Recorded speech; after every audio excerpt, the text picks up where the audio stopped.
everyone.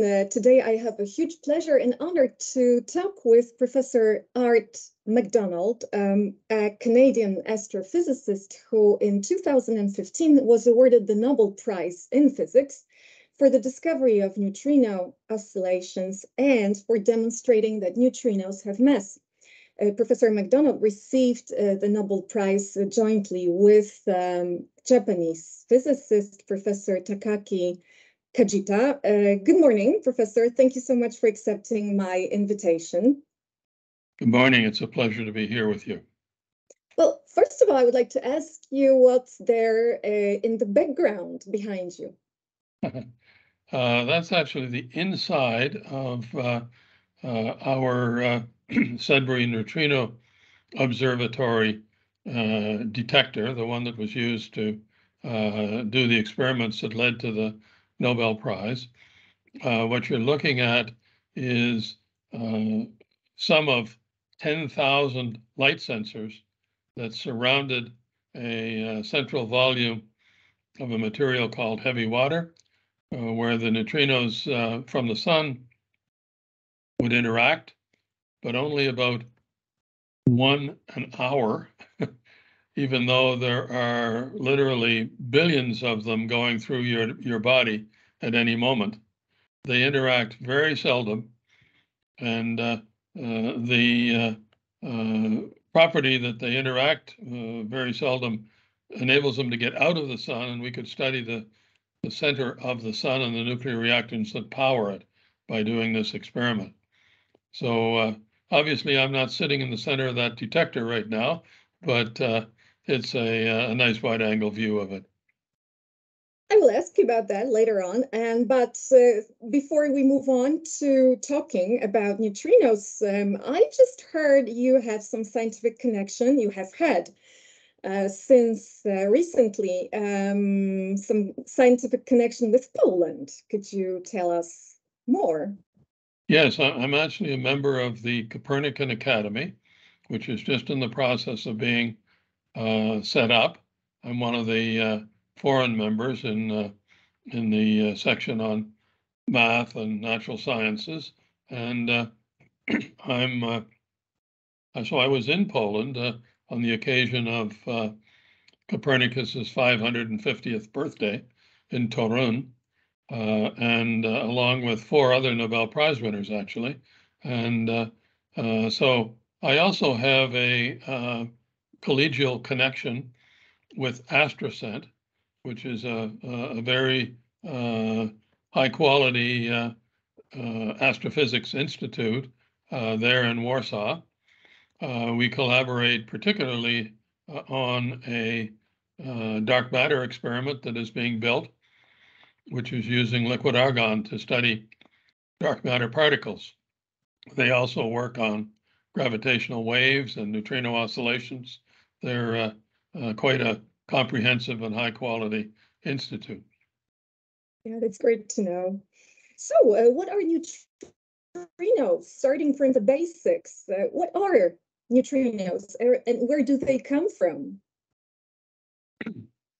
Neutrinos are, along with electrons and quarks, are the 3 basic building blocks. We don't know how to subdivide them any further at present.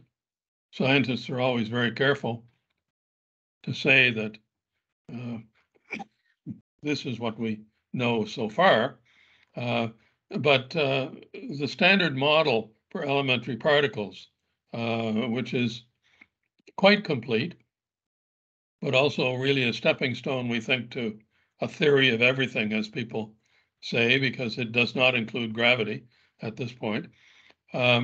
But that standard model works extremely well for all other forms of science.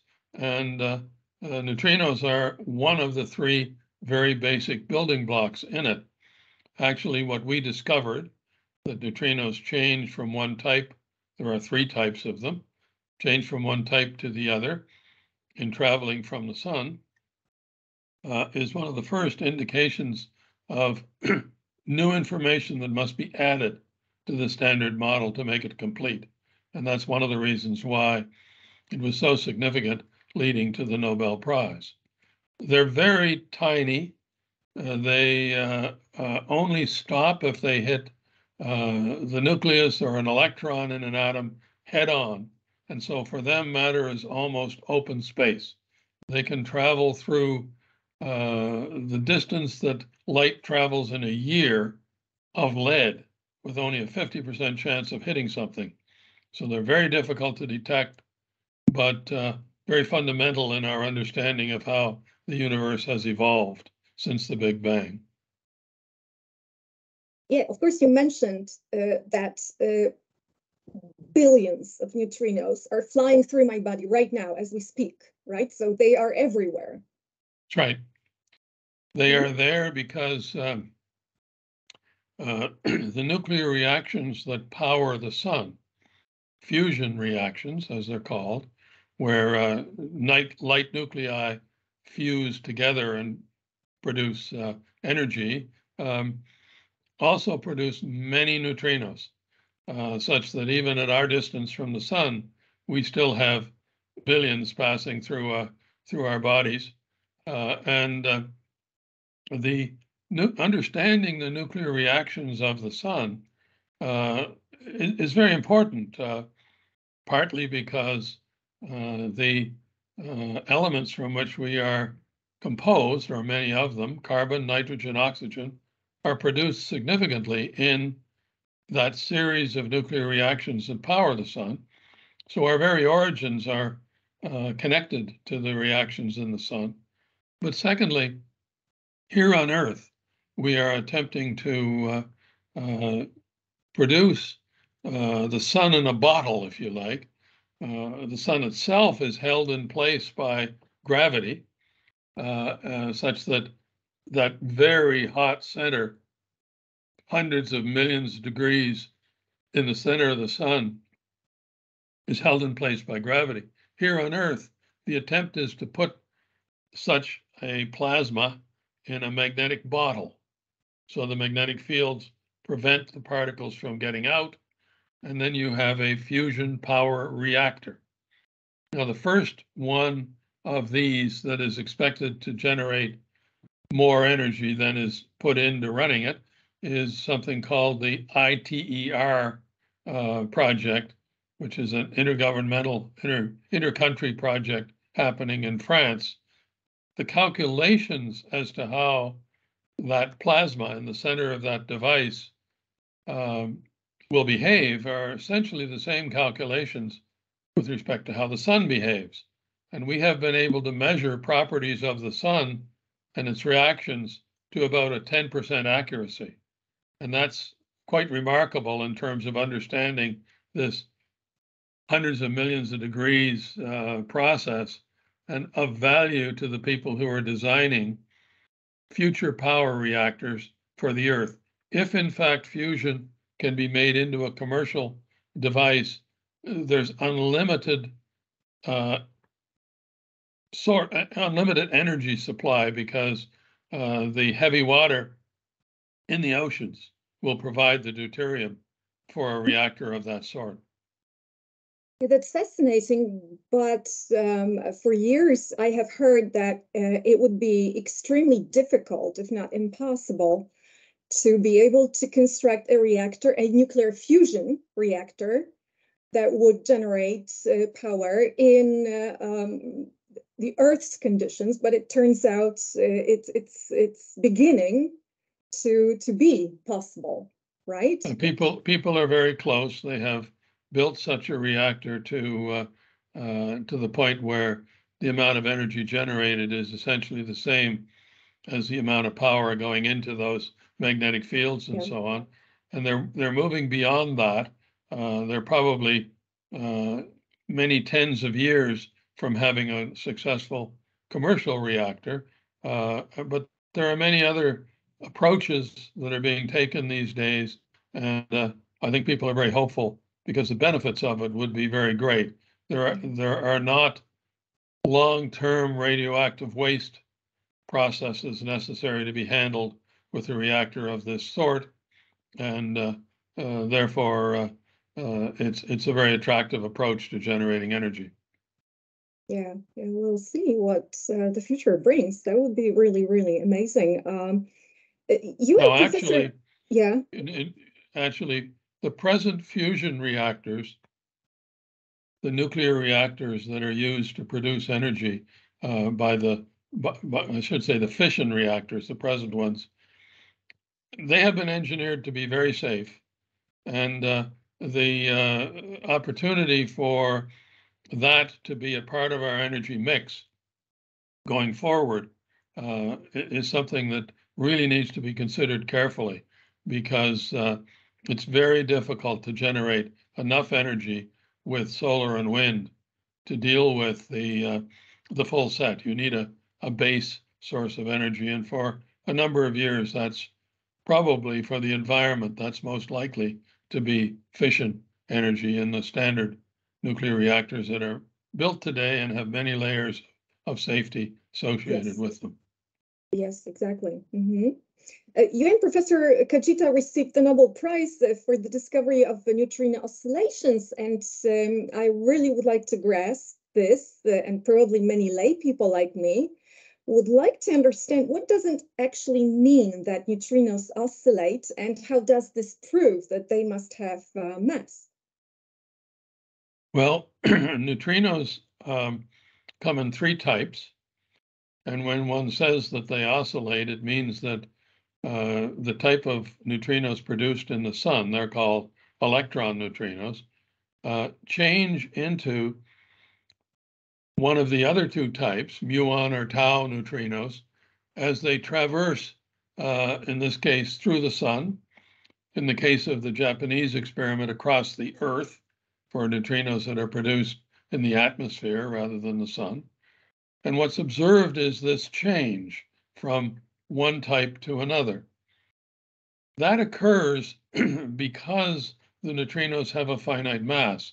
One of the ways to think about it uses Einstein's special relativity, which says that particles that are traveling at the only particles that can have no mass, zero rest mass, as we call it, are ones that are traveling at the speed of light. However, particles like neutrinos that are undergoing these transitions as a function of time could not be doing that if they were traveling at the speed of light, because time doesn't have meaning at that speed. Therefore, they must be traveling less than the speed of light. Therefore, they must have a mass which is greater than zero. That's a simple way to try to think about it, although still somewhat complicated. Yes, of course, but I am sure that having heard what you have already said, many non-experts might ask, how on earth is it possible to actually detect and to count such tiny particles? Well, it's very difficult because they interact so seldom. And so we built a detector the size of a 10-story building, 2 kilometers underground in a very active nickel and copper mine, which takes thousands of tons of ore out of the mine at the same time as we work on one of the side passages. This detector had a material called heavy water, which was in a large acrylic sphere, 12 meters in diameter, looked at by 10,000 light sensors so that we could see even the faintest bursts of light that are produced by two different interactions between the neutrinos and the deuterium. Those two different reactions tell us how many of the electron neutrinos that started in the sun were still present, and the sum of all three neutrino types, the second reaction doesn't distinguish between them. We found that only 1/3 of the total, we were measuring the total, of course, were still electron neutrinos, meaning that the other 2/3 had changed into the other muon or tau neutrinos that still interacted in our detector by this second reaction. Now, that only occurred once an hour, as I said earlier, and that meant that we had to observed this for years, and we also had to be extremely careful to restrict the radioactivity in the vicinity of the detector. We were 2 kilometers underground to get rid of cosmic rays, the sort of things that create what's called the northern lights in Canada, where the atmosphere glows. We got rid of those by a factor of 1,000,000, but we also had everyone take a shower and wear clean clothing during the time they were working on the experiment. There was no more mine dust on the detector than the amount you could pile on your thumbnail, 1 gram on the entire detector, which kept it extremely clean. We have the lowest radioactivity location in the world in our underground site, and it's now been expanded to be called SNO Lab, Sudbury Neutrino Observatory, SNO Lab, and we have experiments from all over the world that are looking for other things, neutrino properties, and dark matter particles. Amazing experiments, but the first confirmation of the existence of neutrinos came somewhere in the 1950s, didn't it? Right, so that was the first That was time. the first confirmation. Mm-hmm. They were actually postulated in 1930 by a scientist named Pauli, Wolfgang Pauli, because he was trying to explain, he's a theoretical physicist, trying to explain why energy appeared not to be conserved in certain radioactive decays, where electrons were being emitted, and you would have expected them to simply have a single energy. Instead, they had a distribution of energies. He said, maybe it's because there's another particle that isn't being detected that is taking away some of that energy. He originally called it a neutron, but that name was taken up for particles we still call neutrons that are in nuclei. And Enrico Fermi, famous Italian physicist, called it neutrino, which means little neutral one in Italian. Mm-hmm. Now, Fred Reines and Clive Cowan first observed neutrinos coming from the reactions taking place in a nuclear reactor in about 1953.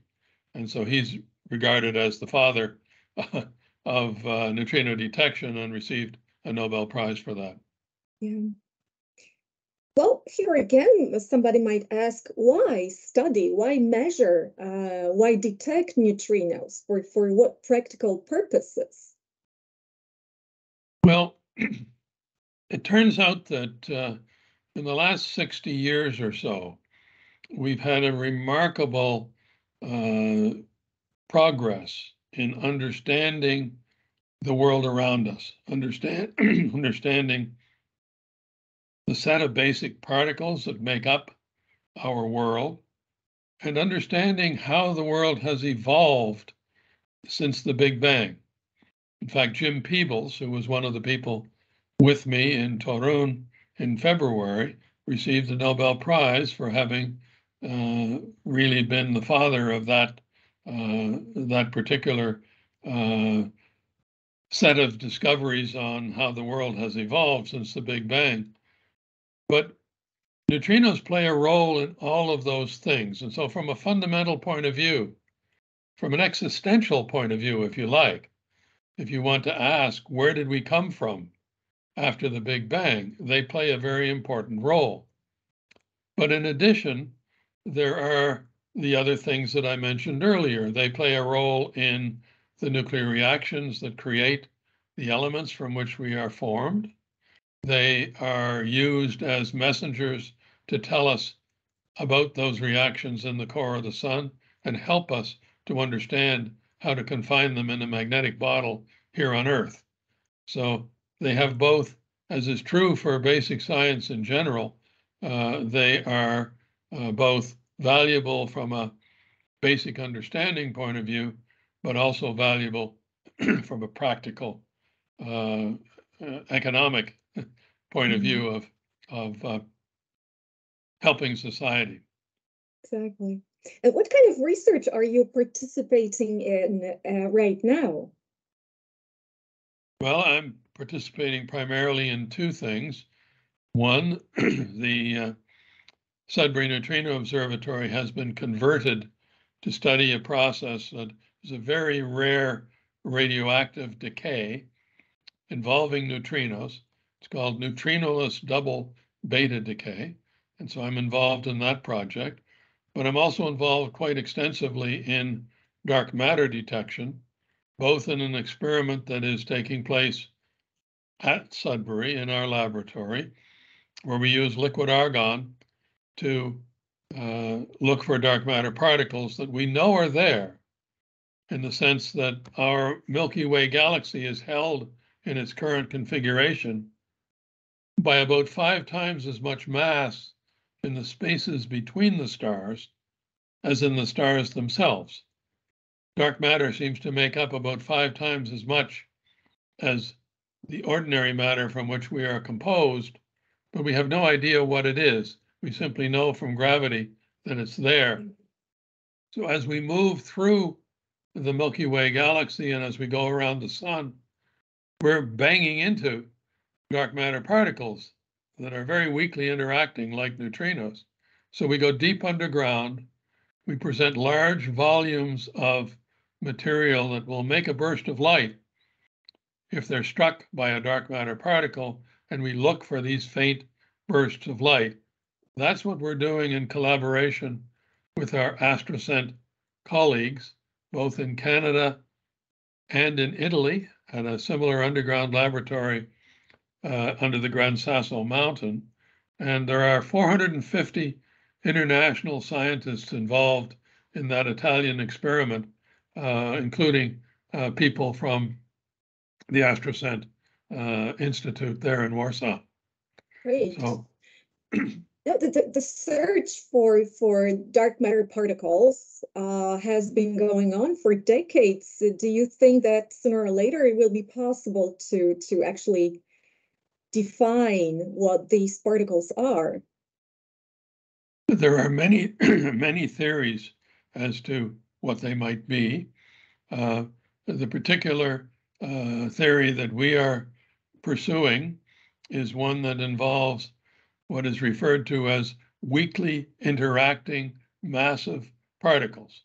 And those or WIMPs. We physicists love a little bit of whimsy in what we do. So we're a bunch of geeks trying to find WIMPs, if you like. That's the sort of whimsy associated with it. In this case, there is quite a credible theory that goes beyond the standard model, referred to as supersymmetry, that has some motivation for such particles.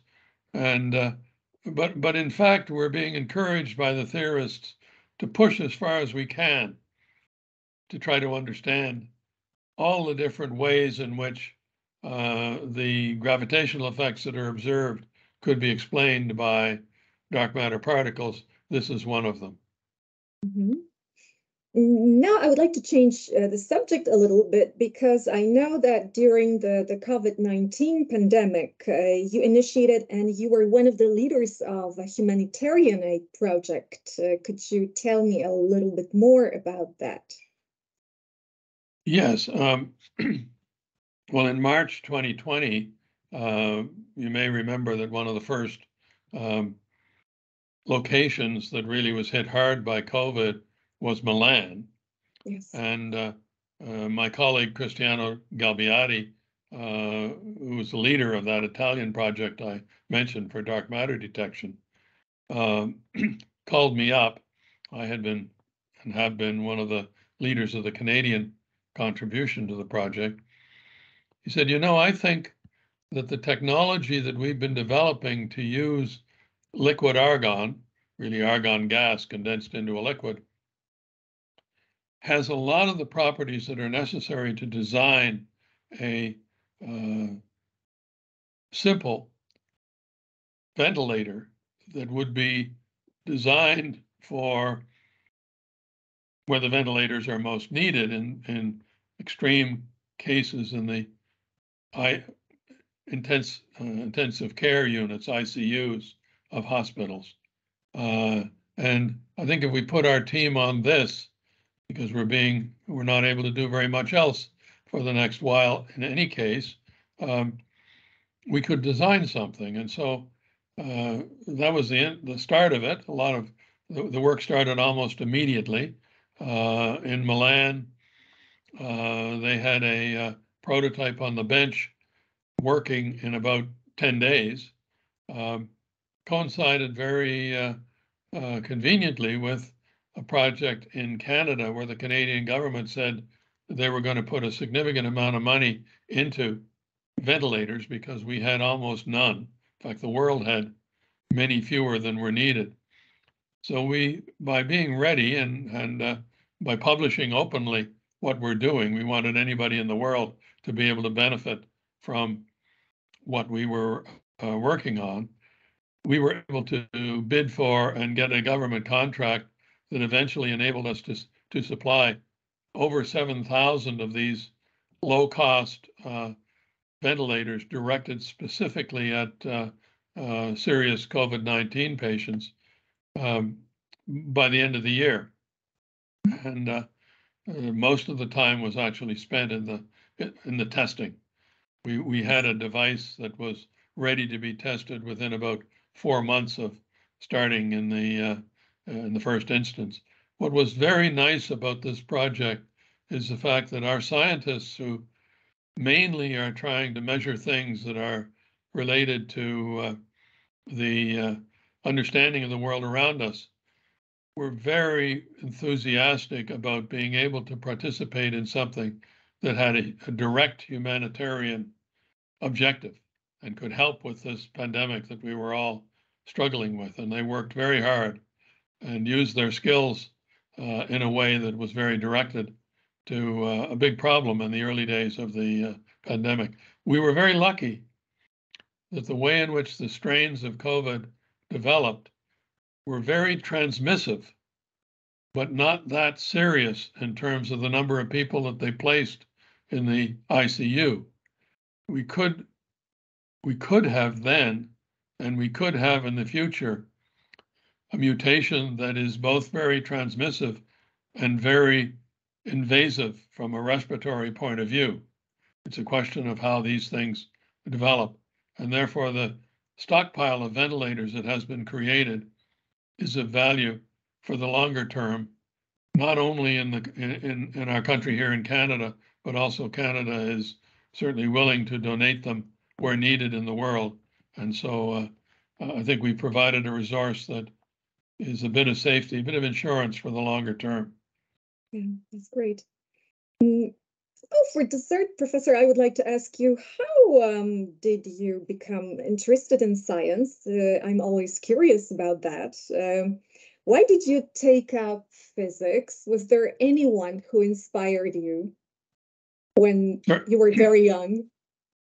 That's often the case. It's teachers that make a tremendous difference in people's lives, and that was true for me in high school.